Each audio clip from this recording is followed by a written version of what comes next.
राजस्थान के सियासी समीकरण में इन दिनों जबरदस्त उलटफेर दिखाई दे रहा है। जहां कांग्रेस अंदरूनी खींचतान से जूझ रही है, तो वहीं चुनावों से पहले बीजेपी की मुश्किलें बढ़ती दिखाई दे रही है। क्योंकि बीजेपी के साथ गठबंधन कर केंद्र में भागीदार बने नागौर सांसद हनुमान बेनीवाल अब बीजेपी को ही आंख दिखा रहे हैं। पिछले दिनों बीजेपी के खिलाफ आक्रामक रुख अख्तियार करते हुए बेनीवाल ने कृषि कानून को किसान विरोधी बताते हुए गठबंधन तोड़ने तक की चेतावनी दे डाली थी। अब बेनीवाल ने निगम चुनाव में बीजेपी से अलग राह अख्तियार करते हुए अकेले ही निगम चुनाव में ताल ठोकने की घोषणा कर दी है। बीजेपी से अलग होकर चुनाव लड़ने की घोषणा करते हुए बेनीवाल ने कहा कि जयपुर, जोधपुर सहित कोटा में होने वाले नगर निगम चुनाव में राष्ट्रीय लोकतांत्रिक पार्टी द्वारा स्वतंत्र रूप से चुनाव लड़ेगी। सांसद ने कहा कि शहरी जनता और युवाओं की भावनाओं को देखते हुए राष्ट्रीय लोकतांत्रिक पार्टी ने यह निर्णय लिया है। 6 नगर निगमों के 3 शहरों के चुनाव आगामी दिनों के अंदर हो रहे हैं। इसमें राष्ट्रीय लोकतांत्रिक पार्टी अपने उम्मीदवार खड़े करेगी।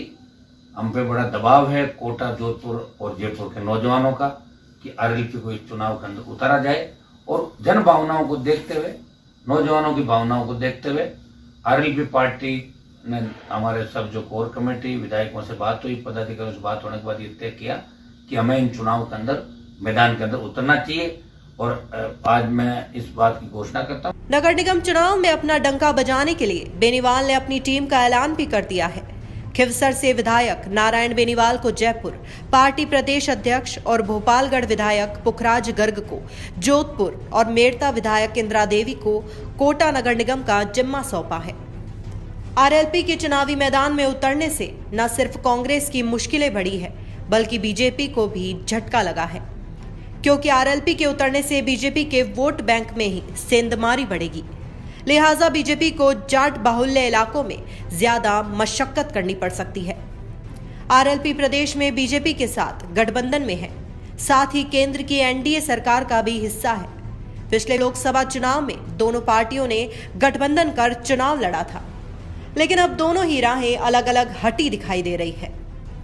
कुल मिलाकर कहा जा सकता है कि बेनीवाल 2023 के विधानसभा चुनाव को लेकर अभी से ही तैयारियों में जुटे हैं। लिहाजा बेनीवाल पहले ही ऐलान कर चुके हैं कि 2023 में आरएलपी बीजेपी से गठबंधन तोड़कर अकेले ही चुनाव लड़ेगी। हनुमान बेनीवाल की पार्टी का वोट बैंक पश्चिम राजस्थान के ग्रामीण क्षेत्र में है। ऐसे में शहरी इलाकों में आरएलपी के कदम रखने से कांग्रेस के साथ साथ बीजेपी की भी मुश्किलें बढ़ने वाली हैं। Bureau report, the fact India.